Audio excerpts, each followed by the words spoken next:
Senior pastor ने रविवार की सुबह की सभा में पाम संडे के बारे में बात की, इसलिए हम अय्यूब के संदेशों को ही देखेंगे। प्यारे भाई और बहनों, पिछले सत्र में हमने देखा कि अय्यूब किस प्रकार से कह रहा था कि उसके मित्र उसके साथ लगातार बुराई ही कर रहे थे और यह सब परमेश्वर की वजह से हुआ है। अपने अंदर गलती ना ढूंढने के बजाय वो परमेश्वर पर दोष लगा रहा था, इसलिए उसकी पीड़ाएं खत्म नहीं हुई, बल्कि उसकी आजमाइशें लगातार चलती गई। जो कुछ भी उसके साथ हुआ, उसने सब कुछ के लिए परमेश्वर पर दोष लगाया और परमेश्वर का न्याय किया। परंतु हमने सत्य को जाना है, सुना है और परमेश्वर के अनुभव किया है उसके अनुग्रह को। इसलिए मुझे आशा है कि हम तमाम समस्याओं को अपने अंदर ढूंढे और तेजी से परमेश्वर के अनुग्रह को पुनः प्राप्त करें। भले ही हमारी समस्याएं असल में किसी और की वजह से हुई है, फिर भी हम परमेश्वर के वचन के अनुसार पालन करने के द्वारा हम समाधान ढूंढे। इसलिए मुझे आशा है कि हम परमेश्वर के वचन का पालन करें, धन्यवाद दें और विश्वास के साथ प्रार्थनाएं करें। तब परमेश्वर आपके विश्वास के कामों से प्रसन्न होगा, सब बातों को भलाई में उत्पन्न करेगा।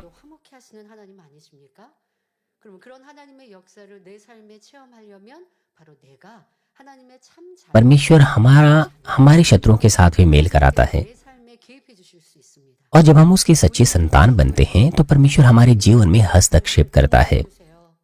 हम प्रार्थना करते हैं कि परमेश्वर मेरा जीवन आप चलाएं, और हम इस तरह से भी प्रार्थना करते हैं कि मेरे हृदय को प्रेरणा दीजिए।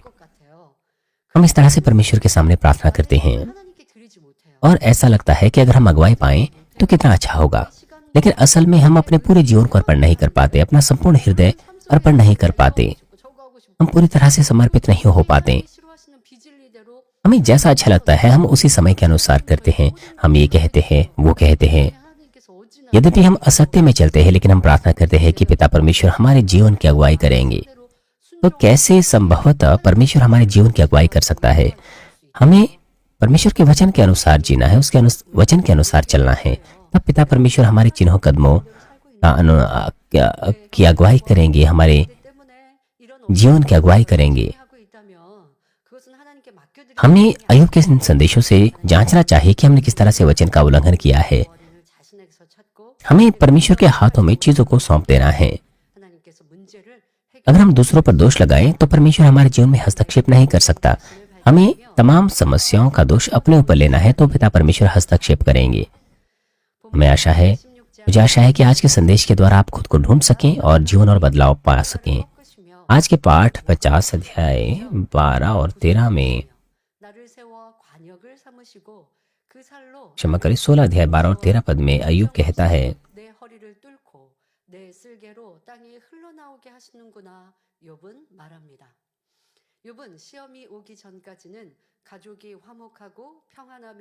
लिखा है कि मैं सुख में रहता था और उसने मुझे चूर चूर कर डाला है, मेरी गर्दन पकड़कर मुझे टुकड़े टुकड़े कर दिया है, फिर मुझे अपना निशाना बनाकर खड़ा किया है, उसके तीर मेरे चारों ओर उड़ रहे हैं, वह निर्दय होकर मेरे गुर्दों को बेचता है और मेरा पित्त भूमि पर बहता है। यदि आपने बचपन में देखा होगा, जो बच्चे हैं जो अब बड़े हो गए हैं, आपने बचपन में देखा होगा बाजारों में जो मुर्गे होते हैं उनको किस तरह से मारा जाता है।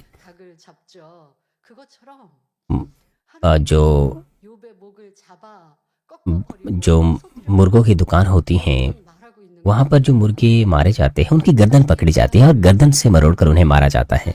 और अय्यूब इसी प्रकार से कह रहा है कि परमेश्वर ने मुझे चूर चूर कर डाला है, मेरी गर्दन पकड़कर मुझे टुकड़े टुकड़े कर दिया है। वो इस तरह से कहता है। मनुष्य के देह में जो गर्दन है वो सिर के लिए एक सहारा होता है। फिर हर उस चीज को दर्शाता है जिस पे गर्व होता है। इसलिए अय्यूब कहता है कि मेरी गर्दन पकड़कर मुझे टुकड़े टुकड़े कर दिया है। अय्यूब का कहने का मतलब यह है कि परमेश्वर ने मेरे निर्णयों को, मेरी स्थिरता को खत्म कर दिया है। वो इस तरह का दावा करता है और वो ये भी कहता है कि अय्यूब को परमेश्वर ने ना केवल दयाहीन होकर उसे मारा है, बल्कि चारों ओर से उसे निशाना बना दिया है। और उसके तीर चारों ओर उड़ रहे हैं। अय्यूब इस प्रकार से कहता है, पुराने समय में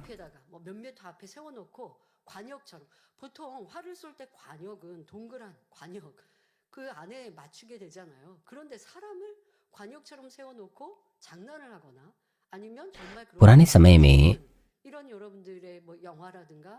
अक्सर होता क्या था, जिन लोगों के पास अधिकार होता था, जो बड़े घरानों के लोग होते थे, वो तीर को लेकर बहुत दूर खड़े होते थे और एक व्यक्ति को अपना निशाना बनाते थे, और जब वो व्यक्ति आता था दूर से ही उससे अपना निशाना बना लेते थे। अय्यूब भी बिल्कुल वैसे ही कह रहा है कि परमेश्वर ने उसे अपना निशाना बना दिया है और उसके तीर उसके चारों ओर उड़ रहे हैं।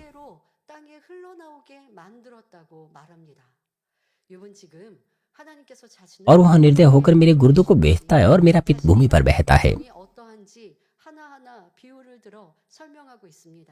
अय्यूब विस्तार पूर्वक बता रहा है कि किस तरह से परमेश्वर ने उसे पीड़ा दी है और किस तरह की पीड़ाओं से वो गुजर रहा है। कोई व्यक्ति जब तीर चलाता है तो वो अपने शिकार को मार डालता है। यहाँ पर अय्यूब कोई शारीरिक तीर की बात नहीं कर रहा, बल्कि परमेश्वर के हृदय की बात कर रहा है। वो कह रहा है कि परमेश्वर का हृदय तीर के समान कार्य कर रहा है और चारों ओर से उसे मार रहा है। अय्यूब ये दावा करता है कि परमेश्वर निर्दयी होकर निरंतर अपने तीरों को मार रहा है और उसके गुर्दों को बेध रहा है। अय्यूब इसीलिए ऐसा कह रहा है क्योंकि वो अत्यंत पीड़ा में है। उसने अपनी तमाम संपत्ति को खो दिया, अपने बच्चों को खो दिया, उसकी पत्नी ने भी उसे छोड़ दिया, उसके मित्र भी उसके विरुद्ध हो गए। कहीं से भी कोई मदद ना आते हुए देखकर वो इस तरह के शब्दों का इस्तेमाल करता है।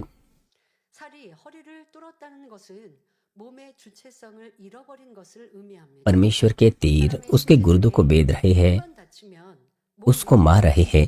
यह दर्शाता है कि उसने अपने देह के ऊपर पूरी तरह से नियंत्रण खो दिया है। कोई व्यक्ति की जब गर्दन टूट जाती है, फिर भी गर्दन से नीचे उसका शरीर काम करता है। हो सकता है वो अपनी गर्दन ना घुमा पाए, मगर फिर भी वो चल फिर तो सकता है और अपने हाथों पैरों को चला सकता है।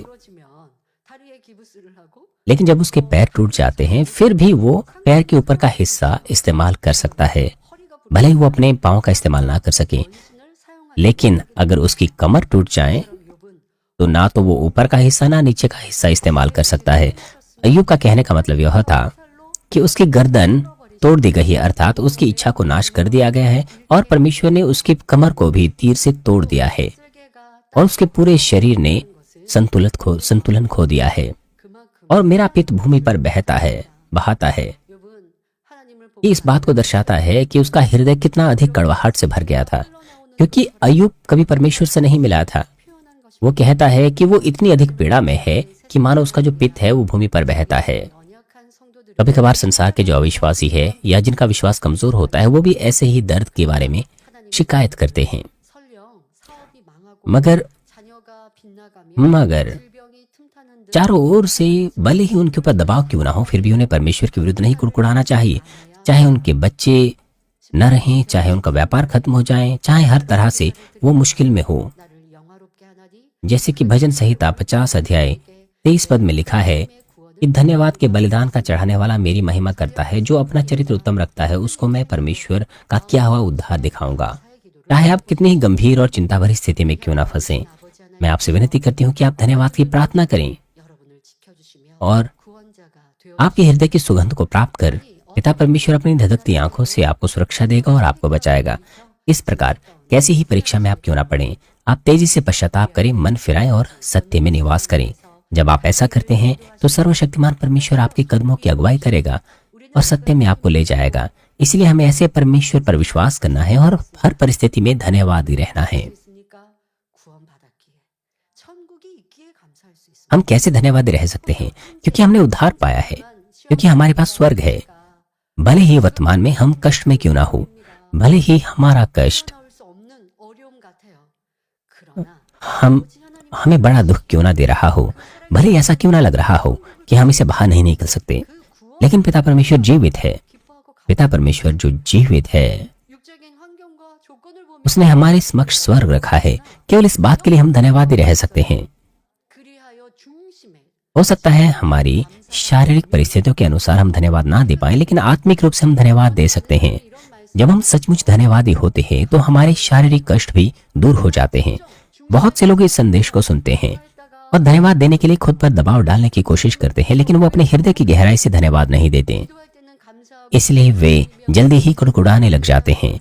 जब वो चर्च में प्रार्थना करते हैं, वो आंसू बहाते हैं, वो धन्यवाद देते हैं और वो निर्णय लेते हैं कि वे आनंदित रहेंगे कष्टों में भी। मगर अगले ही सुबह जब वो काम पे जाते हैं, संसारिक लोगों से निपटते हैं या अपने परिवारों में कष्टों से निपटते हैं, वो कष्ट जो उनके जीवन में आते हैं उससे वो अपना धन्यवाद खो बैठते हैं और कुड़कुड़ाने लग जाते हैं। ऐसे में वो परमेश्वर की मदद की अपेक्षा नहीं कर सकते, भले वो ऐसी स्थिति में क्यों ना हो जो उनकी समझ से परे है। अगर वो धन्यवादी रहें अपने उद्धार के लिए और अगर वो धन्यवादी रहें हमारे प्रभु के बहुमूल्य लहू के लिए जो उनके लिए बहाया गया, तो पिता परमेश्वर उनके सच्चे विश्वास को देखेंगे और उनकी समस्याओं का समाधान देंगे। हम जानते हैं कि हम सुंदर स्वर्ग में जाएंगे, इसलिए चाहे इस संसार में कैसे ही स्थिति में हम क्यों ना पड़े,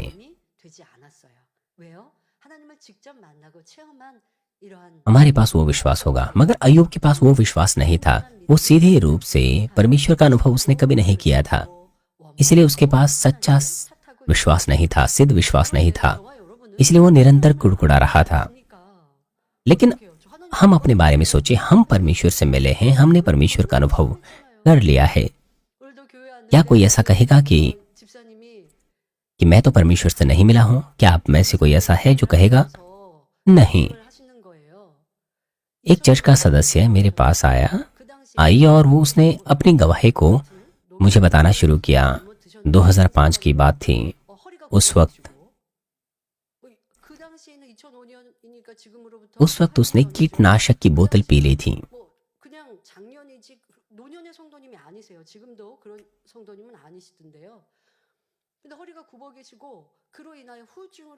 उस वक्त वो एक जवान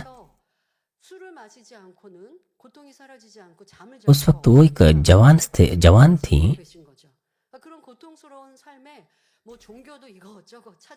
उसने कीटनाशक पी लिया था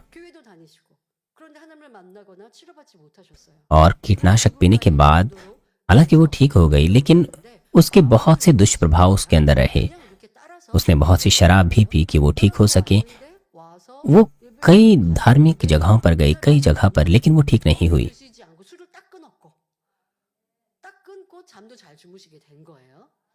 मगर उसके बाद उन्होंने चर्च आना शुरू किया और थोड़े समय के बाद, क्योंकि उन्हें नींद नहीं आती थी इसलिए वो शराब पीती थी, लेकिन थोड़े समय के बाद उन्होंने शराब पीना भी छोड़ दिया और वो आसानी से सुविधाजनक सोने भी लग गई। और उस समय में हमारे चंगाई सभा हुआ करती थी और वो चंगाई सभा में आई।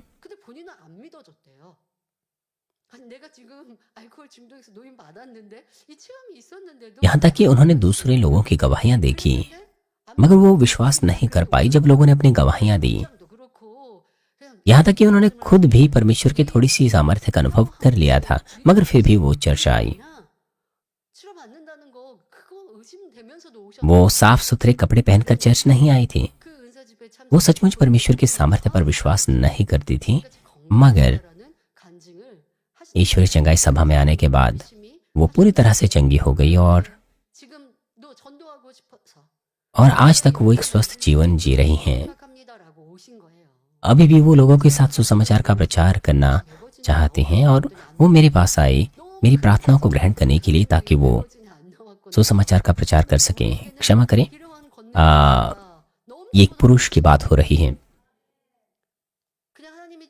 हमारे पास इस तरह से गवाहियां हैं। परमेश्वर के सामर्थ्य का ऐसा प्रकटीकरण हमारे पास है। वो बिल्कुल पूरी तरह से चंगे हो गए और तब से उन्होंने एक शांति भरा जीवन जिया है। उन्होंने दूसरे चर्च में जाने की भी कोशिश की, मगर वो वहां परमेश्वर से नहीं मिल पाए। लेकिन इस चर्च में विश्वास से आने के बाद उन्होंने ऐसे महान चरवाहे की सामर्थ्य का अनुभव किया। हमारे पास ऐसी अद्भुत गवाहियां हैं।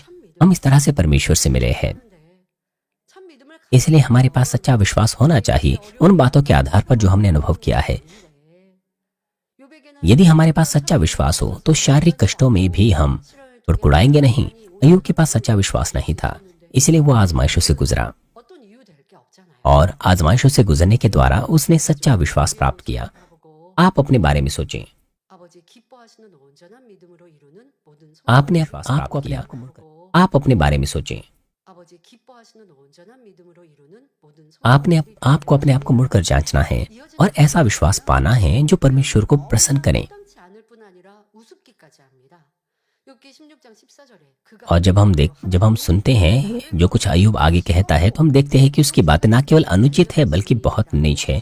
आगे वो कहता है, वह शूर की नाई मुझ पर धावा करके मुझे चोट पर चोट पहुंचाकर घायल करता है। छोटा बच्चा अगर किसी जवान को गाली देता है तो वो जवान क्या करेगा? वो जवान उसके सामने से चला जाएगा। तो फिर हमारा प्रेमी परमेश्वर क्यों एक निम्न प्राणी पर धावा भोलेगा, क्यों उसे चोट देगा? वो इसलिए क्योंकि अय्यूब जो है वो परमेश्वर को गलत समझ रहा था, बल्कि परमेश्वर ने ऐसा कुछ भी नहीं किया। कभी कभार हम लोग भी परमेश्वर पर दोष लगाते हैं कि परमेश्वर ने मुझे इस तरह की परीक्षा दी है, परमेश्वर ने मुझे इस समस्या में डाला है, उसने मुझे यह बीमारी दी है। यद्यपि वो तमाम तरह के कष्टों से, तमाम तरह की आजमाइशों से गुजरते हैं अपने पापों की वजह से, फिर भी वो कहते हैं कि परमेश्वर लगातार उन पर चोट कर रहा है, जबकि उनकी असफलता, उनके कष्टों के लिए स्वयं उन पर दोष जाना चाहिए, मगर वो परमेश्वर पर दोष डालते हैं और परमेश्वर को डरावना परमेश्वर कहते हैं। अय्यूब कहता है कि परमेश्वर उस पर धावा बोल रहा है और उस पर चोट पहुंचाकर उसे घायल कर रहा है। अय्यूब के मित्र उसकी गलती जब दर्शा रहे थे, अगर वो अपनी समस्या का समाधान अपने अंदर तब ढूंढता तो परमेश्वर उसे क्यों अनुग्रह नहीं देता?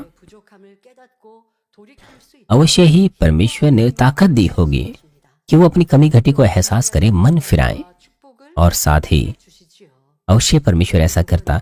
परमेश्वर अवश्य उसे स्वस्थ करता, उसे आशीष देता। मगर फिर भी अय्यूब लगातार अपनी समस्याओं का कारण किसी और को बना रहा था। इस तरह से लगातार अपनी आजमाइशों को लंबा कर रहा था। जितना अधिक हम बुराई प्रकट करते हैं, उतना अधिक दोष शैतान हम पर लगाता है और इस तरह से आजमाइशों से, कष्टों से और चिंताओं से गुजरते हैं। अय्यूब किसी वजह से शोधित किया जा रहा था, मगर जब वो हर बात के लिए परमेश्वर पर दोष लगाता है तो वो महसूस करता है कि परमेश्वर एक डरावना परमेश्वर है। इसलिए जब आप ऐसा महसूस करते हैं कि आपकी आजमाइशें लंबी हो गई हैं, तो आपको पता होना चाहिए कि अभी भी आपके अंदर बुराई है, मगर आप अपने ऊपर दोष नहीं लगाते। अय्यूब केवल परमेश्वर पर बहुत दोष लगा रहा था।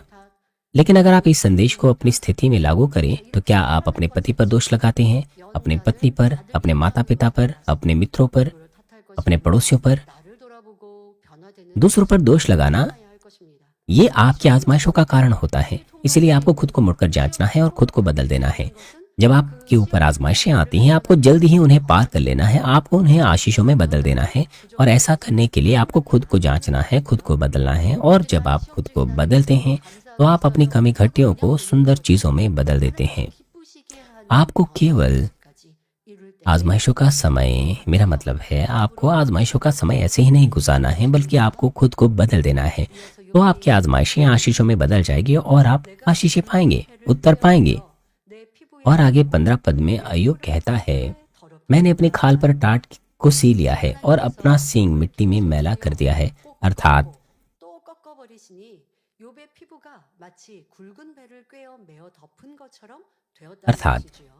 अय्यूब जब इस तरह से मुश्किलों पर मुश्किलों को सह रहा था, तो अब उसकी जो त्वचा है, उसकी खाल है, ऐसे लग रही थी जैसे मानो उसने टाट को सी लिया हो। ऐसा नहीं है कि उसने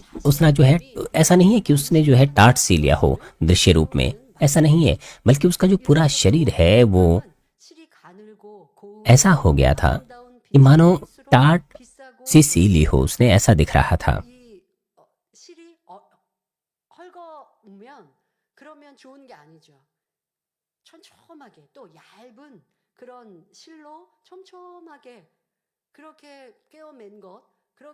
अगर हम टाट की बात करें, जो अच्छे वाली टाट होती हैं वो काफी महंगी होती हैं। उसमें जो लगी हुई फर होती है वो बहुत पतली होती है। और वो जो कपड़ा होता है वो काफी महंगा होता है। उसके जो धागे होते हैं उन्हें बहुत नरम होना होता है। और जो एक ही पीस में, एक ही टुकड़े में जो बुना हुआ कपड़ा होता है, 그거보다는 보통 옷감하면 한 옷감을 이렇게 널찍하게 한 실로 짜든가 아니면 여러 개의 실을 짜더라도 통으로 하나로 짜내는 옷감, 이것이 좋은 옷감 아닙니까? 그런데 지금 욥의 표현은 वो कपड़ा जो एक ही टुकड़े में बुना होता है, 옷을 엮었다라고 표현하는 것, 이것이 자기의 몸이 어떠함을 표현하고 있습니다. वो बेहतर होता है उस कपड़े के बजाय जो कई टुकड़ों से बुनकर बनाया गया होता है। 설기 엮어서 촘촘한 게 아니고 실을 얼기설기 엮어서 매끄럽지 इस पाठ से 부드러운 옷감을 말합니다. जो 옛날 우리나라 टाट है 서민들이 주로 वो एक खराब कपड़े को दर्शाता है। बीते समय में कोरिया में लोग कॉटन का कपड़ा बनाया करते थे। 그리고 그런 जो 옷은 टाट होती हैं 이제 까칠한 옷 이걸 입으면 기분 좋을 사람이 어디 있습니까? वो 그러니까 부드러운 옷 이건 비단 옷이죠. 예, 비단 옷은 부들부들해서 몸에 싹 감길 것이고 그리고 뭐 상처도 나지 않을 건데요. जो सिल्क से बने हुए कपड़े होते हैं वो काफी नरम होते हैं। 자, 지금 욥의 몸이 그렇게 되었다라고 말합니다. 자, 그리고 옷을 और अयूब कहता है कि उसकी जो शरीर की स्थिति है वो इस प्रकार से हो गई है कि 헝겊을 덧대어서 기워서 덧대면 이제 꼬매죠. 기워서 그것을 기운다라고 하는데요. 그렇게 입었습니다. 그러면 그 부분이 두꺼워지고 꿰맨 자국이 남을 수밖에 없습니다. 게다가 옷을 꿰맨 주변은 쉽게 헐어서 계속 찢어질 수밖에 없지요. 욥은 이러한 상황을 자기의 몸에 비유한 것입니다. 즉 욥이 굵은 배를 꿰어 메었다. अयूब की शारीरिक स्थिति ऐसी हो गई थी 상으로 인해 터졌다, 합창되었다가를 जहाँ पर 반복하는 जो उसकी त्वचा है वो लगातार फोड़ों से घिरी हुई थी। 대해서 말하고 있는데 사람의 마음에 있는 선과 악의 정도에 따라서 마음에 किसी व्यक्ति का हृदय कितना भला है या कितना बुरा है, 에도 영향을 줄 수 있습니다. आप जानते हैं कोई भी कपड़ा जो सूती कपड़ा होता है या जूट का कपड़ा होता है, 생각할 수 있고 वो जो कपड़ा है वो काफ़ी 각 바라보세요. 그러면 खुरदुरा कपड़ा होता है, लेकिन जो सिल्क का कपड़ा है वो काफ़ी नरम होता है। अयूब कह रहा है कि 뭐 트러블도 나고 뭐 그러기도 하고요. उसकी जो दशा है वो उस खुरदुरे कपड़े के समान हो गई है। उसकी त्वचा इस प्रकार की हो गई है। 얼굴에도 그런 모습들이 나오게 되고 피부에 आमतौर पर जब लोग दुखी हो जाते हैं तो उनकी जो त्वचा की स्थिति है वो या त्वचा का जो रंग है वो भी बदलने लग जाता है उसके अनुसार। 부유하게 살 때는 몸도 건강했습니다. 더구나 अयूब आजमाइशों से गुजरने से पहले जब वो अमीर था वो अच्छे स्वास्थ्य का आनंद लेता था। इससे भी बढ़कर अयूब का चरित्र धर्मी था, इसलिए उसकी त्वचा बहुत ही नरम रही होगी, लेकिन उसके गंभीर फोड़ों की वजह से अब उसकी त्वचा खराब हो गई थी। टाट से अपनी त्वचा की तुलना करते हुए अय्यूब परमेश्वर से क्रोधित था, परमेश्वर से नाराज था और परमेश्वर उस पर मार कर रहा था। 제목에 해당하는 본문인데요. 욥은 आज के संदेश का जो विषय है वो इस प्रकार से है। 있습니다. अय्यूब ये भी कहता है 자존심을 의미합니다. कि 사람은 कि 태어나 कि 성장하는 और मैं अपना सींग मिट्टी में मैला कर दिया है। सींग पर मनुष्यों की गर्व को दर्शाता है। 자기 마음을 형성하게 됩니다. 그리고 마음이 형성되면서 자존심과 자기 주관 जब मनुष्य ज्ञान को उत्पन्न करता है, 여기서 뿔은 बुद्धि को प्राप्त करता है, ज्ञान को अर्जित करता है, तो वो उसके लिए गर्व बन जाता है।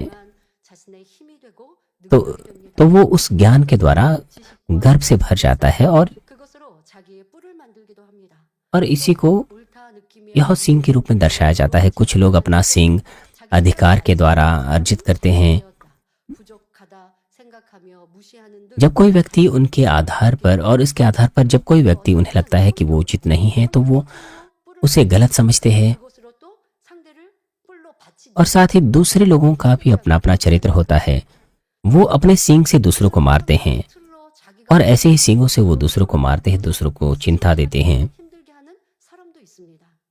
자, 하지만 예수 그리스도를 영접하여 कुछ लोग अपने सींग से अपने आप को ही चिंता में डालते हैं, लेकिन जिन्होंने यीशु मसीह को ग्रहण किया है और परमेश्वर की संतान बन गए हैं, 너희 उन्हें अपना सींग निकाल फेंकना है। भजन संहिता 75:5 हमें कहता है कि अपना सींग बहुत ऊंचा मत कर, ना सिर उठाकर डिठाई की बात बोलो। 나무와 틀 등 자기 뿔이 없어져야 진리에 힘이 생기고 반대로 진리의 뿔이 세워지기 때문입니다.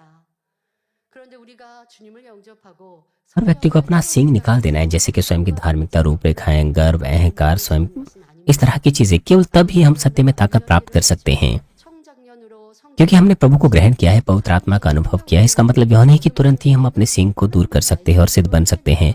जब कोई छोटा बच्चा पैदा होता है, वो एक बचपन की अवस्था से गुजरता है और फिर बड़ा होता है। उसी प्रकार से जब कोई मनुष्य फिर से जन्म पाता है, पवित्र आत्मा को प्राप्त करता है, उस मनुष्य को भी आत्मा में बदलने के लिए परमेश्वर के वचन के अनुसार चलना होता है और अपने विश्वास को बढ़ाना होता है।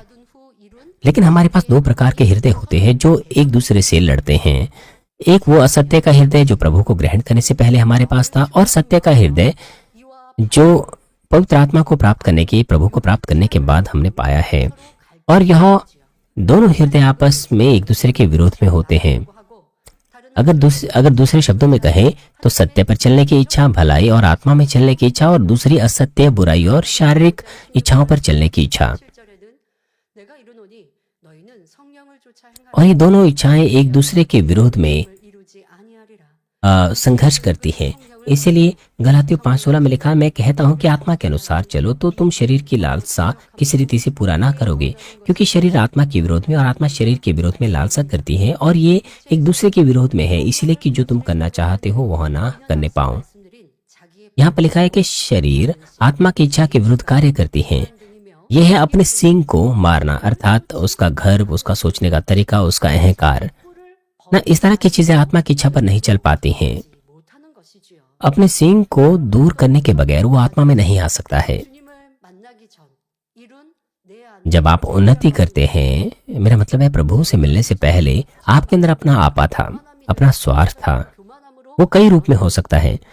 कुछ लोगों के पास अहंकार का सींग होता है, कुछ लोगों का सींग अहंकार के रूप में प्रकट होता है, कुछ लोगों का सींग अपनी धार्मिकता, अर्थात उन्हें लगता है कि वही सही है, उन्होंने इस तरह का सींग उत्पन्न किया, बनाया है।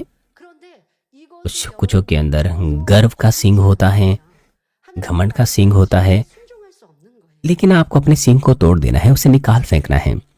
अगर आप उसे दूर ना करें, आप परमेश्वर के वचन का पालन नहीं कर सकते हैं जब तक आपका सींग आपके पास है।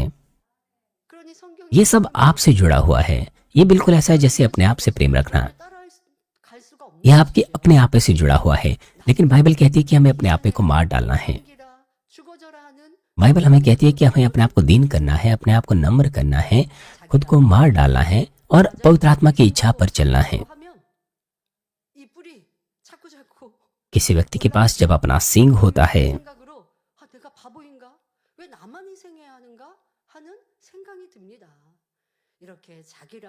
और वो शारीरिक विचारों का इस्तेमाल करता है,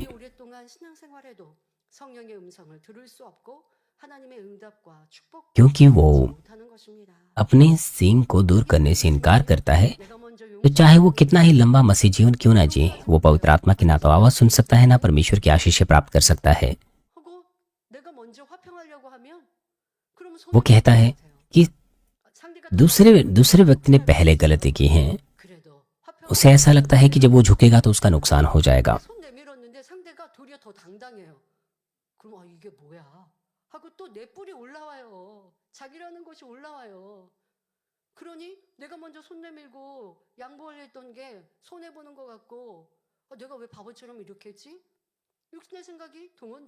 ऐसा लगता है कि अगर वो, मेरा मतलब है, क्योंकि उसके पास अपने आपे का सींग है, उसे लगता है उसका नुकसान हो जाएगा जब वो झुकेगा।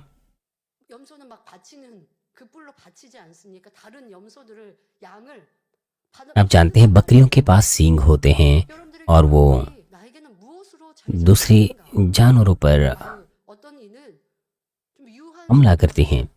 आपको भी अपने अंदर जांचना है कि आपके पास किस प्रकार का सींग है।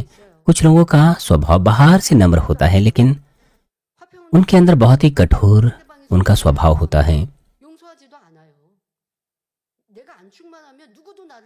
वो क्षमा नहीं करते।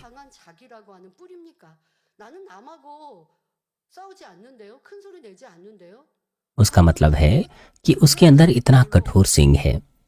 वो ऐसा कह सकता है कि मैं तो किसी से नहीं लड़ता, मगर उसके पास उसका उसके आपे का सींग है जो काफी कठोर है, इसलिए वो आत्मा का जन नहीं बन पाता। आपको जानना है कि आपने अपने सींग को किस तरह से बनाया है। जब आप पले बढ़े, किस तरह से आपने अपने आप को निर्मित किया है। आपको प्रार्थना करनी है, उसे ढूंढना है, उसे निकाल फेंकना है। इसलिए प्रेरित को पौलुस पहला कुरिन्थियों 15 अध्याय 31 पद में कहता है, हे भाइयों, मुझे उस घमंड की सौंह जो हमारे मसीह यीशु में मैं तुम्हारे विषय में करता हूँ कि मैं प्रतिदिन मरता हूँ। इसका मतलब है कि जो कुछ उसने सीखा है, प्रभु को जानने से पहले पाया है, वो उस सब को दूर करेगा। अर्थात जो कुछ उसने सीखा, उसका घमंड, उसके स्वयं की धार्मिकता, रूपरेखाएं, गर्व, उन तमाम चीजों को वो कहता है कि वो तमाम असत्य को दूर करेगा। और वो कहता है कि वो उन चीजों को दूर करेगा। उसे उस बात पर घमंड है।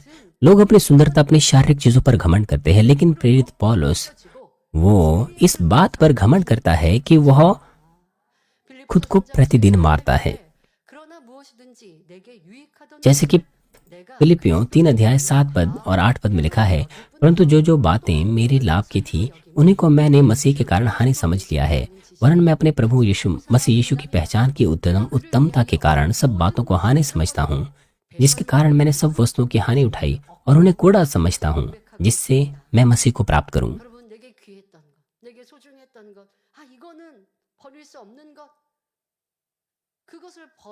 कुछ ऐसी चीजें हैं जिन्हें आप बहुमूल्य समझते हैं, जिन्हें आप दूर नहीं करना चाहते। जब आप उन्हें दूर कर देंगे तो ऐसा होगा जैसे मानो आप बहुमूल्य इत्र को यीशु के पैरों पर उंडेल रहे हैं। उसी तरह से आप मसीह की सुगंध को फैला सकते हैं। वैसे ही हम उसकी सामर्थ्य और उत्तरों का अनुभव कर सकते हैं। लेकिन अगर आप खुद ही की बात पर जोर दें और अपनी बहुमूल्य चीजों को निकाल फेंकने से इनकार करें, आपको नहीं कूड़ा समझना है। जब हम इस तरह से अपने सींग को तोड़ते हैं तो हम सत्य के जन बनते हैं, हमारे प्रभु के चरित्र के सदृश हो सकते हैं, क्योंकि प्रेरित पौलुस दिन ब दिन सत्य का अनुसरण कर रहा था, दिन ब दिन खुद को मार रहा था। इसीलिए उसने परमेश्वर के सामर्थ्य का अनुभव किया, उसे प्राप्त किया और सुसमाचार का प्रचार किया। हमने प्रेरित पौलुस के चरित्र के बारे में सीखा है। जब वो सोचता था कि यह सही है तो वो संकोच नहीं करता था और वो दूसरों से बहस करना भी पसंद करता था। वो इस तरह का व्यक्ति था। जब उसे लगता था कि यह सही है तो वो झुकता नहीं था। ऐसा चरित्र भी टूट गया जब वो प्रभु से मिला। वो योग्य बन पाया कि सभी तरह के लोगों को वो गले लगा सके। परमेश्वर ने उसे सामर्थ्य दी ताकि सुसमाचार बहुत से लोगों तक पहुंच सके।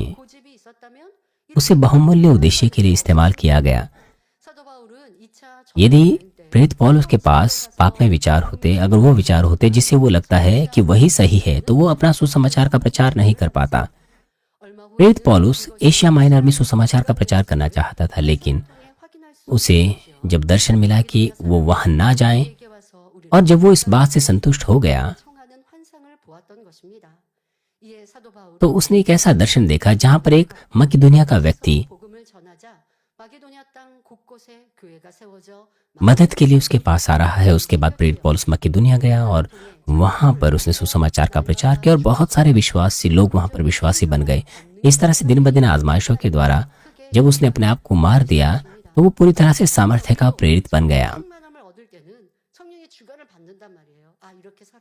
इस तरह से जब हम आत्मा की भरपूरी को प्राप्त करते हैं, पवित्र आत्मा हमें प्रेरणा देता है। हम जानते हैं कि सत्य क्या है। हम जानते हैं कि हमारा मार्ग आशीषित मार्ग है, ये नए यरूशलेम का मार्ग है। लेकिन अगर फिर भी आप अपने आपे पर ही जोर दें, अपने स्वार्थ पर ही जोर दें, जब आप अब वापस अपनी रोजमर्रा की दिनचर्या में चले जाते हैं, आप थकने लग जाते हैं, आपको विश्वासी जीवन मुश्किल लगने लग जाता है, क्योंकि लोग लगातार अपना सींग अपने अंदर जीवित रखते हैं।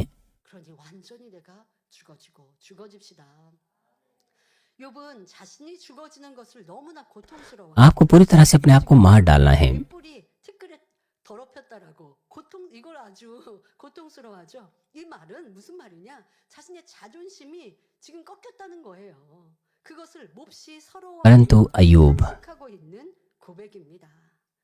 지금의 अपने आप को मारने के लिए 있는 것을 억울해 बहुत ही हताश महसूस कर रहा था। 그러나 अय्यूब के समान ऐसे लोग हैं 믿음의 선진들은 जिन्हें यह अन्याय लगता है कि वो 이기심 अपने गर्व घमंड को दूर करें, लेकिन हमारा यीशु या हमारे पूर्व विश्वास के पूर्वज उन्होंने अपने गर्व की परवाह नहीं की। 한낱 피조물이 जिस क्षण बुरे लोगों ने उन्हें गिरफ्तार किया तो यीशु ने ये नहीं कहा कि तुम निम्न प्राणी हो, तुम्हारी 인정하여 कैसे हिम्मत हुई मुझे पकड़ने की जो परमेश्वर के इकलौता पुत्र है। 속죄 제물이 되어 यीशु ने परमेश्वर के वचन का पालन करते हुए वो उनके हवाले हुआ और मेमने की नाई बलिदान हो गया। 일이었습니다. उसने अपने आपे को, अपने गर्व और घमंड को बिल्कुल भी सामने नहीं लाया। यशायाह 53 अध्याय 3 और 4 में लिखा है, वह तुच्छ जाना जाता और मनुष्यों का त्यागा हुआ था। वह दुखी पुरुष था, रोग से उसकी जान पहचान ना थी और लोग उससे मुख फेर लेते थे। वह तुच्छ जाना गया और हमने उसका मूल्य ना जाना। निश्चय उसने हमारे सारे रोगों को सह लिया, हमारे रोगों को सह लिया और हमारे ही दुखों को उठा लिया। तो अभी हमने उसे परमेश्वर का मारा कूटा और दुर्दशा में पड़ा हुआ समझा। 고난을 당한다 하였노라 고백 기록되어 있습니다.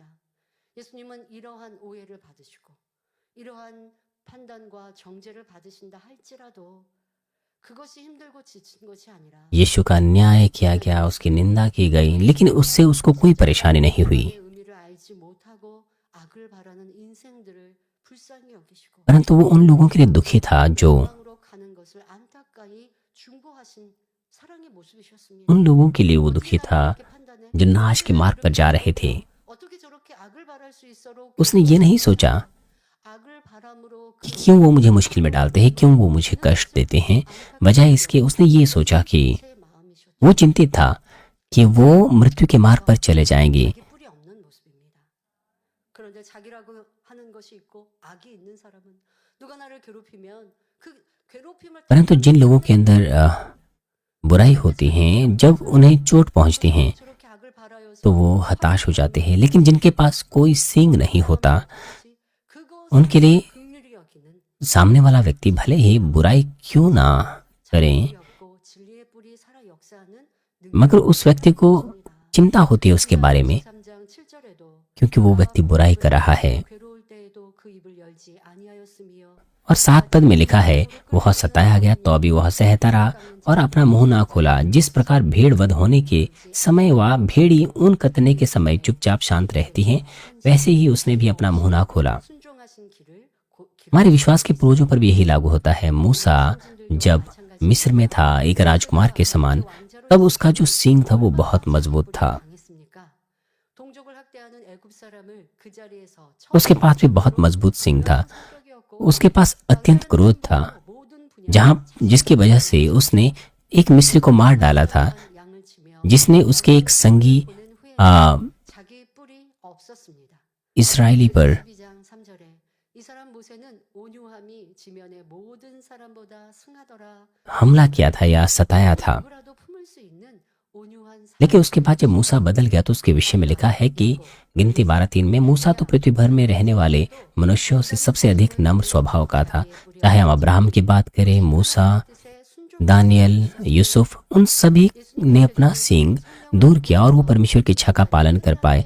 और साथ ही 뿔을 다 버렸기에 यीशु के चेलों ने भी पवित्र आत्मा को प्राप्त करने के बाद, आत्माशय से गुजरने के बाद, उन्होंने पूरी तरह से अपने सींग को दूर कर दिया और वो परमेश्वर के द्वारा महानता से इस्तेमाल किए गए। हमारा सींग जो हमारा घमंड है, सोचने का तरीका है, हमारा गर्व है, वो हमें बाधा करता है, बाधा डालता है कि हम वचन पर चल सके। 쓰레기와 같음을 알아야 वो कूड़ा है जिन्हें हमें पूरी तरह से दूर कर देना है। 9절에 자기 목숨을 얻는 자는 이룰 것 जैसे कि मत्ती 10 अध्याय 39 पद में लिखा है, जो अपने प्राण को बचाता है वह उसे खोएगा, और जो मेरे कारण अपना प्राण खोता है वह उसे पाएगा। यदि हम शरीर में मरेंगे तो हम आत्मा में जीवित रहेंगे। यदि आप खुद को विश्वास से मार डालते हैं, अपने परिवार में, चर्च में, परमेश्वर के राज्य के लिए आप खुद को मार डालें, निश्चित रूप से पिता परमेश्वर अद्भुत आशीषों के फलों को आपको उत्पन्न करेगा। 또한 누가복음 यह आत्मिक संसार का नियम है। जैसे कि लूका 14 अध्याय 11 पद में लिखा है 자기를 낮추는 자는 높아지리라 कि जो कोई अपने आपको बड़ा बनाएगा वह छोटा किया जाएगा, और जो कोई अपने आप को छोटा बनाएगा वह बड़ा किया जाएगा। जब हम अपने आप को नम्र करते हैं, दीन करते हैं, छोटा करते हैं, तो परमेश्वर हमें ऊंचा करता है। संसारिक लोगों में ऐसे लोग हैं जो मार खाते हैं या पीछे हट जाते हैं क्योंकि वो कमजोर होते हैं, वो कायर होते हैं क्योंकि वो कमजोर है, उनके पास कोई और विकल्प होता ही नहीं। जब दूसरे लोग उसे सताते हैं, उसके पास कोई और विकल्प नहीं होता। ये विश्वास का काम नहीं है, परमेश्वर उन लोगों के लिए काम नहीं कर सकता। यीशु ने मत्ती 5:39 में कहा, परंतु मैं तुमसे यह कहता हूँ कि बुरे का सामना ना करना, परंतु जो कोई तेरे दाहिने गाल पर थप्पड़ मारे उसकी ओर दूसरा भी फेर दे। परमेश्वर के संतान होने के नाते हम इस वचन का पालन करना है, और बिना वापस लड़े अगर आप थप्पड़ खाएं, परमेश्वर उसे विश्वास का कार्य कहता है। जब आप वचन का पालन करते हैं, खुद को नम्र करते हैं, परमेश्वर आपको ऊंचा करता है और सब बातों को भलाई में उत्पन्न करता है। इस प्रकार से हमें अपने अंदर के सींग को मार डालना है और सत्य का जो सींग है उसे जीवित करना है। जब हम अपने सींग को मार डालते हैं, केवल तभी सत्य हमें जीवित होता है, तभी हम परमेश्वर की इच्छा पर चल सकते हैं, पवित्र आत्मा की प्रेरणा पा सकते हैं। परंतु वो जो अपने ही सोच विचार पर जोर देते हैं, वो वचन का पालन नहीं कर सकते, जैसे कि राजा शाऊल ने किया, और इस तरह से उसने परमेश्वर के वचन का उल्लंघन किया और अंत में त्याग दिया गया। भविष्यद्वक्ता योना ने भी परमेश्वर के वचन का उल्लंघन किया। उसने अपने सोच विचार का तरीका और अपने सींग को दूर नहीं किया। परमेश्वर ने योना को कहा कि वो निनवे को कहें, निनवे को जाएं और वहां पर पश्चाताप का प्रचार करें। जैसे ही निनवे को पता चला, जैसे ही योना को पता चला कि परमेश्वर के वचन का परमेश्वर चाहता है कि निनवे में परमेश्वर के वचन की घोषणा की जाए, पश्चाताप का प्रचार किया जाए, ये उसके वचन के विरोध में था, इसलिए निनवे के बजाय वो तरशीश को चला गया। इस तरह से जब हम परमेश्वर के वचन को अपने विचारों से अलग पाते हैं, तो हम अपने विचारों का पालन करते हैं। अपने जीवन में यदि आप आज्ञा उल्लंघन करते हैं परमेश्वर की इच्छा का, यदि परमेश्वर आपको शोधित करना चाहता है, तो आपकी जो आजमाइशें हैं वो लंबी हो जाएगी। इसीलिए तमाम आजमाइशों को जल्दी से दूर करने के लिए सबसे पहले हमें अपने आप को इनकार करना है, निरंतर अपने आप को नम्र करना है, अर्थात हमें अपने सींग को निकाल फेंकना है, उसे नीचा करना है। मगर दुख की बात यह थी कि योना को मौका, मेरा मतलब है योना को मौका दिया गया और उसने परमेश्वर के वचन की घोषणा की, और परिणाम स्वरूप परमेश्वर ने अपनी दया उस देश में दिखाई और उन्हें बचाया और निनवे के लोगों को बचाया। परंतु योना ने खुद को नहीं बदला, वो नाखुश था जब परमेश्वर ने अपने उद्धार का कार्य निनवे में प्रकट किया। हमें भी अपने हृदय को जांचना है। जब परमेश्वर दूसरों को अनुग्रह देता है, दूसरों को उद्धार देता है, यदि हम नाखुश हो तो हमें पता होना चाहिए कि हम कितने बुरे हैं। इसीलिए हमें हर प्रकार की बुराई को निकाल देना है, हमें खुद को मार डालना है, मार देना है, तभी हमारा हृदय पिता के हृदय के सदृश हो सकता है और हम हमारे प्रभु के साथ एक हो सकते हैं और अंत में स्वर्ग में सुंदर स्थान पर जा सकते हैं, सुंदर पद पर जा सकते हैं।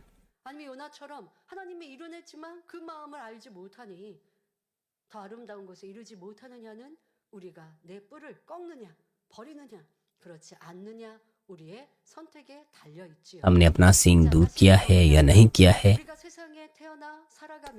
अर्थात जो कुछ आपने स्कूल में, अपने समाज में सीखा है, यदि उनमें ऐसी चीजें हैं जो परमेश्वर के वचन के विरोध में हैं, क्योंकि हमने इस तमाम चीजें सीखी है, इन तमाम चीजों से हमारा सींग उत्पन्न होता है, हमारा सींग निर्मित होता है। इसलिए अगर कोई हमारे सींग पर चोट करता है तो हम दुर्भावना दिखाते हैं। हमारे पास विकासवाद का सीन हो सकता है, कई तरह का सींग हो सकता है, अहंकार का सींग हो सकता है, जिससे हम खुद से दूसरों को बेहतर मेरा मतलब है खुद को दूसरों से बेहतर समझते हैं। जिनके पास अहंकार का सींग होता है, उनकी बात, उनका तौर तरीका अक्सर उनके स्वभाव को दर्शाता है, लेकिन जब वो अपने अहंकार को दूर करते हैं तो वो नम्र बन जाते हैं। उनकी आवाज, उनकी जो तौर तरीका है वो भी बदल जाता है। इसलिए सांसारिक सिद्धांत और असत्य से जो हमने अपने आप को निर्मित किया है, हमें उसे पूरी तरह से दूर कर देना है। जैसे कि दूसरा कुरिन्थियों 10:5 में लिखा है, सो हम हर कल्पनाओं को, हर एक ऊंची बात को जो परमेश्वर की पहचान के विरोध में उठती है, खंडन करते हैं और हर एक भावना को कैद करके मसीह का आज्ञाकारी बना देते हैं। असत्य के सींग से मुक्ति पाकर हमें खुद में सत्य को बोना है। सत्य जब जीवित होता है, जब हम में कार्य करता है, तो हम अनंत मार्ग की ओर जा सकते हैं, आशीषों का मार्ग आ सकते हैं।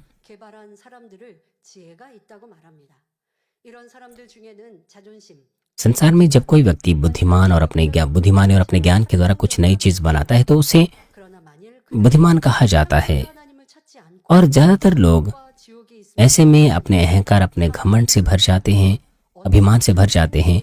इस तरह के लोग अगर वो परमेश्वर की इच्छा पर ना चले, परमेश्वर को ना ढूंढे, परमेश्वर के वचन पर ना चले, तो परमेश्वर का वचन ऐसे मनुष्यों के विषय में क्या कहता है? 1 कुरिन्थियों 3:18 में लिखा है, कोई अपने आप को धोखा ना दे। यदि तुम में से कोई इस संसार में अपने आप को ज्ञानी समझे तो मूर्ख बने, कि ज्ञानी हो जाएं, क्योंकि इस संसार का ज्ञान परमेश्वर के निकट मूर्खता है। जैसा लिखा है कि वह ज्ञानियों को उनकी चतुराई में फंसा देता है। और आगे लिखा है, और फिर प्रभु ज्ञानियों की चिंताओं को जानता है कि वे व्यर्थ हैं। यदि हम पूरी तरह से खुद को परमेश्वर के लिए खाली करें और शुद्ध पात्र तैयार करें, तो परमेश्वर हमें तैयार करता है। लेकिन जो ज्ञान से भरे होते हैं, जिनके पास अपना गर्व, अपना घमंड होता है, वो परमेश्वर के वचन का पालन नहीं कर पाते हैं। आज के पाठ में अय्यूब अपने मित्रों के साथ अपने घमंड के कारण लड़ रहा था, क्योंकि अय्यूब ने एक धर्मी जीवन जिया था। अय्यूब इस वक्त हताशा में था। उसके मित्र निरंतर इस बात को दर्शा रही थी कि वो गलत है और वो बुरा है, इसलिए उसके गर्व को ठेस पहुंची थी। इसीलिए वो कहता है कि उसका जो सींग है, इसलिए वो दर्शाता है कि वो कितना हताशाजनक स्थिति में है, क्योंकि अय्यूब ने एक धर्मी जीवन जिया था। उसने अपना इस तरह से सींग निर्मित किया था जो उसकी दृष्टि में बहुत ही बढ़िया था। इसलिए जब उसका जो सींग है वो मैला हो गया, ये उसके लिए बड़ी दर्दनाक स्थिति थी। उसके मित्रों ने और परमेश्वर ने उसका सींग तोड़ दिया है। इसलिए उसे वो दर्दनाक लगा कि उसका जो सींग है वो कुचल दिया गया है, क्योंकि उसके शरीर में फोड़े आ गए थे, उसकी संपत्ति चली गई, उसने अपने बच्चों को खो दिया। जब हम अय्यूब की इन बातों को देखते हैं तो हम कह सकते हैं कि अय्यूब कितना हताशाजनक स्थिति में था। इसके बारे में हम अगले सत्र में बात करेंगे। प्यारे भाई और बहनों, बाइबल से हम ऐसे मामले देख सकते हैं जहां पर एक व्यक्ति घमंड को दूर करके संपन्न हुआ, लेकिन घमंड में रहकर वो नाश हो गया। इसका जो उदाहरण है दाऊद और शाऊल। शाऊल से बचकर दाऊद जो है वो पलिश्तियों को चला गया, क्योंकि पलिश्ती इजराइलियों का शत्रु था। दाऊद जो पहले इजराइल का एक सेनापति हुआ करता था, उसने बहुत से पलिश्तियों को भी मारा था। परिणाम स्वरूप जो पलिश्ती लोग थे, स्वाभाविक रूप से उन्होंने दाऊद पर संदेह किया, जो भागा हुआ था। दाऊद को ऐसा लगा कि वहां के लोग उसे स्वीकार लेंगे जब वो भाग रहा था। लेकिन जब उसने वहां के राजा और वहां के अधिकारियों के चेहरों को देखा, तो वहां के अधिकारी और वहां के राजा को तसल्ली देने के लिए, या फिर वहां के राजा को इस बात को जताने के लिए, उसने एक पागलपन का व्यवहार किया कि वो एक पागल व्यक्ति है। दाऊद ने अपने गर्व पर जोर नहीं दिया। उसने ये नहीं सोचा कि मैं तो एक कितना बड़ा सेनापति हूं, मैंने तो गोलियत तक को मार डाला, लेकिन मैं कैसे अपने आप को उनके सामने नम्र कर सकता हूं। उसने अपने बारे में यह नहीं सोचा। अगर वो अपने गर्व के बारे में ऐसा सोचता तो वो मारा डाला जा सकता था।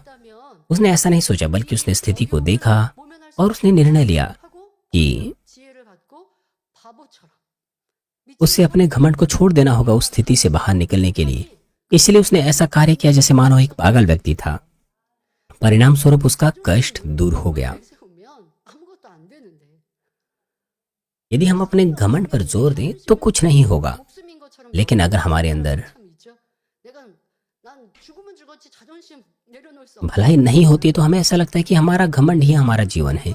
कुछ लोग कहते हैं कि वो अपने घमंड को या अपने गर्व को नहीं छोड़ सकते हैं, चाहे वो मर ही क्यों ना जाए। 자존심 आपको पता होना चाहिए कि यह मूर्खता है। 그것이 진정한 भले ही हम अपने गर्व पर जोर क्यों ना दें, 지혜라는 अपने अभिमान पर जोर क्यों ना दें, 통하여 지혜를 얻어야 할 것이고 हम सत्य को जानते हैं।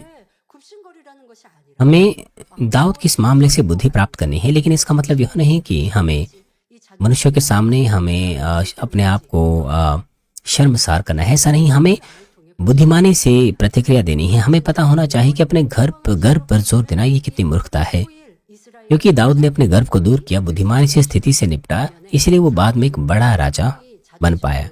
दूसरी तरफ राजा शाऊल ने व्यर्थ रूप से अपने गर्व पर जोर दिया और इस तरह से वो नाश हो गया। 지적을 받을 때에도 यहाँ तक कि जब उसने परमेश्वर के वचन का उल्लंघन किया और भविष्यद्वक्ता शमूएल ने जब उसे डांटा भी, तब भी उसने 지금 하나님께서 पश्चाताप करने के बजाय भविष्यद्वक्ता से इस तरह की विनती की कि वो लोगों के सामने, 나를 백성들 앞에서 높여달라고 उसके लोगों के सामने 이 자존심 이것이 무엇이 중요하냐 वो उसे शर्मसार ना करे, लोगों के सामने उसे ऊंचा करे। उसने अपने लिए एक स्मारक तक बनाया है। वो गर्व को इतना बहुमूल्य समझता था, वो गर्व को 이 교만의 इस तरह से समझता था, उसने अपने लिए एक स्मारक तक बनवाया। 그 결과 사울은 하나님 앞에 उसके पास अहंकार का सिंह था, गर्व का सिंह था, अभिमान का सिंह था। परिणाम स्वरूप परमेश्वर ने उसे त्याग दिया और उसने पलिश्तियों के विरुद्ध 헛된 युद्ध में दयनीय मृत्यु को प्राप्त किया। इस तरह से हम देख सकते हैं 고서 4장 6절에 कि व्यर्थ 사람이 교만한 अभिमान मृत्यु की ओर ले जाता है, नाश की ओर ले जाता है। याकूब 4:6 में लिखा है, 4장 12절에도 사람의 마음의 교만은 멸망의 선봉이요 겸손은 존귀의 वह तो और भी अनुग्रह देता है। इस कारण लिखा है कि परमेश्वर अभिमानियों से विरोध करता है परंतु दीनों पर अनुग्रह करता है। और नीति वचन 18:12 में लिखा है, नाश होने से पहले मनुष्यों के मन में घमंड और महिमा पाने से पहले नम्रता होती है। 주님의 मैं प्रभु यीशु मसीह के नाम से प्रार्थना करती हूँ कि आप दीन और नम्र 내 말씀을 हृदय प्राप्त करें और इस तरह से एक आदर योग्य जीवन जिए। 광고를 좀 드려야겠습니다.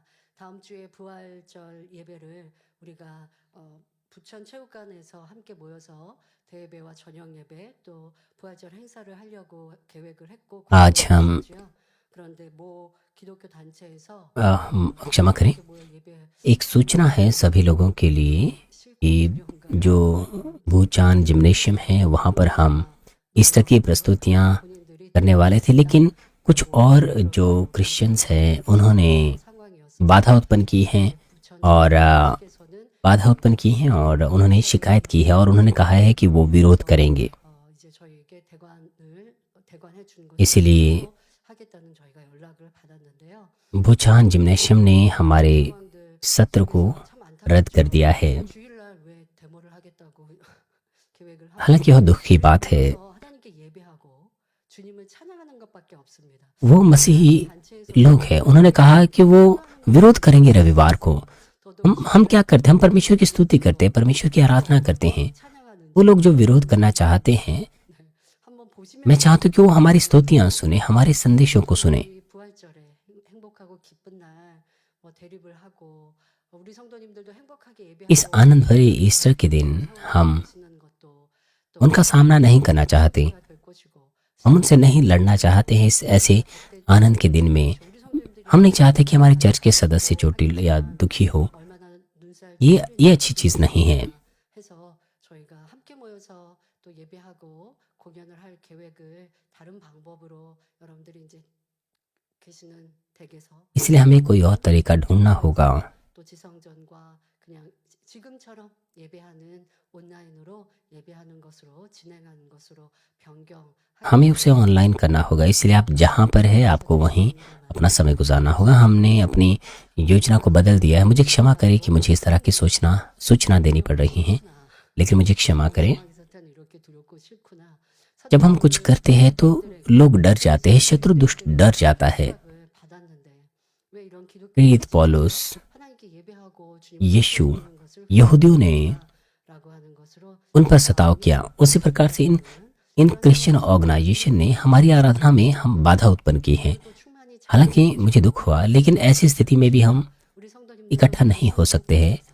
이런 뭐 लेकिन फिर भी हम परमेश्वर की स्तुति करेंगे। इसलिए आप जहाँ भी हैं, 아버지께 आप 찬양하며 영광 돌리시고 लगातार वहाँ पर 모여서 찬양의 परमेश्वर के नाम को ऊंचा उठाते रहें, स्तुति करते रहें, आराधना करते रहें। 여러분들이 계시는 곳에서 또 ये अच्छा होता साथ मिलकर हम स्तुति आराधना कर पाते। लेकिन ऐसी स्थिति में आप जहाँ भी हैं, 정에서 मा음을 다하고 आप 정성을 다하여 어느 때보다도 더 행복하게 वहीं पर अपने पूरे हृदय से आप 여러분들 स्तुतियाँ करें और ईस्टर को आनंद भरे हृदय से मनाएं। 되셔서 저들이 회방하니까 마음을 상하지 마시고 안타깝기는 하나 도리어 इसलिए आपको दुखी होने की आवश्यकता नहीं है कि उन्होंने हस्तक्षेप या बाधा डाली है। ये दुखद बात है, लेकिन फिर भी हम परमेश्वर को और अधिक आनंद 이행하지 करने वाली आराधना को अर्पण कर सकते हैं। 합니다만은 또 준비한 우리 공연팀들은 또 충만하게 해서 또 우리는 전 मुझे क्षमा है कि मैं इस तरह की सूचना दे रही हूँ, लेकिन जो हमारी प्रस्तुति है, 시청하는 분들이 많이 계시지요.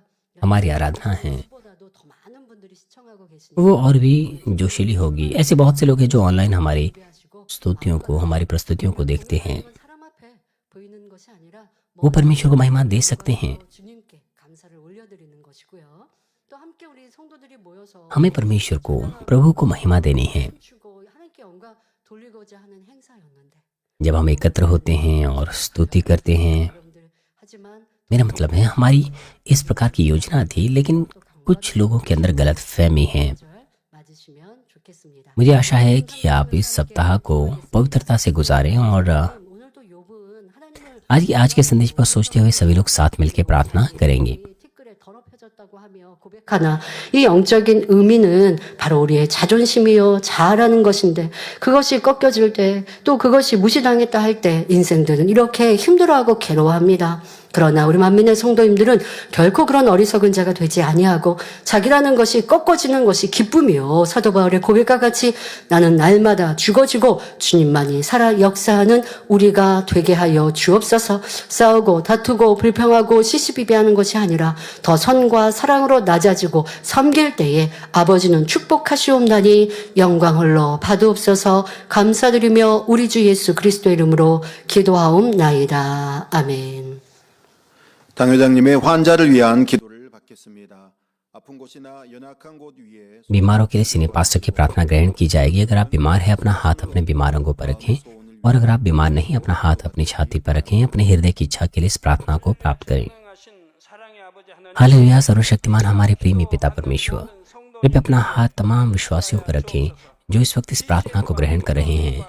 हमें और दूरी को मिटाते हुए अपना कार्य उन लोगों पर प्रकट कीजिए जो जीसीएन और इंटरनेट के द्वारा सैटेलाइट टीवी पर शाखा और संघी कलीसियाओं में और परमेश्वर की संतान संसार भर में ग्रहण कर रहे हैं। उन्हें हृदय से विश्वास करने के योग्य विश्वास दीजिए। नकारात्मक विचार और शक दूर कीजिए। तमाम क्लेश और आजमाइशें दूर कीजिए। सिर से लेकर पैर तक सभी अंदरूनी अंग, कोशिकाएं, उत्तक और तंत्रिकाएं और जो भी बीमार अंग है उन्हें पवित्र आत्मा की आग के द्वारा झुलसा दीजिए और मूल ज्योति के द्वारा। यीशु मसीह के नाम से मैं आज्ञा देता हूँ, शत्रु, दुष्ट और शैतान, सभी बीमारियां, रोगाणु, विषाणु और निर्बलताएं दूर हो, ज्योति आ जाएं। कृपया उनके तमाम असाध्य और अंतकारी रोग पवित्र आत्मा की आग के द्वारा झुलसा दीजिए। तमाम प्रकार की महामारियां, मलेरिया सहित दूर कीजिए। सभी संक्रामक रोग जैसे कि जुकाम और बुखार उनसे दूर हो। उन्हें तमाम प्रकार के रोगाणुओं और विषाणुओं से सुरक्षा दीजिए। तमाम पेट, फेफड़े, जिगर, छाती, यूट्रिन और आंतों के कैंसर से उन्हें चंगा कीजिए।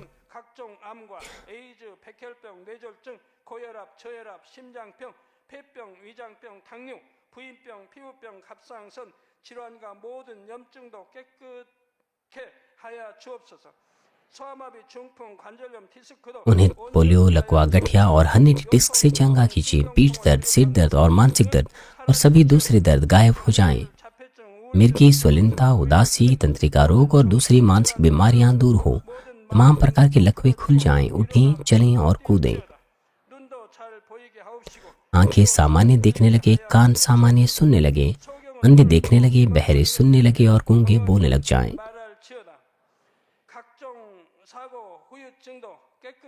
तमाम प्रकार के दुर्घटना के दुष्प्रभाव से उन्हें चंगा कीजिए। उनकी टूटी हड्डियां जोड़ दीजिए। उन्हें जलन से ठीक कीजिए। जलन और दहन संवेदना उनसे दूर हो। पिता, कोई दाग वहां न रह जाएं। सभी प्रकार की नशे की लत से, जहर पदार्थ और उनके इस्तेमाल से साफ हो जाओ। मृत कोशिकाओं, तंत्रिकाओं को फिर से जिला दीजिए। मृतकों को जिला दीजिए। उन्हें गर्भधारण की आशीष दीजिए। आप गर्भधारण की आशीष प्राप्त करने पाएं। यीशु मसीह के नाम से मैं आज्ञा देता हूँ, शत्रु, दुष्ट और शैतान, हवाओं के सामर्थ्य के शासक, स्वर्गीय स्थानों की बुराई की सेनाएं और उनके दास दूर हो। बुरी, अशुद्ध, झूठी, धोखे की और अलग करने वाली आत्माएं और अंधकार के तमाम बल दूर हो। दुष्टता के तमाम बंधन खुल जाएं, अंधकार दूर हो, ज्योति आ जाएं। पिता परमेश्वर उन्हें ताकत दीजिए कि वे प्रार्थनाओं में पुकारें, पापों को दूर करें और पवित्र हो जाएं। जब उनका प्राण समृद्ध होता है, सब बातों में वे भले चंगे रहें और उनके परिवारों में सुसमाचार का प्रचार हो। उन्हें सुरक्षा दीजिए तमाम दुर्घटना और विपत्तियों से पूरे सप्ताह भर, और आशीष दीजिए कि बिना समस्या के एक समृद्ध जीवन वो जी सकें।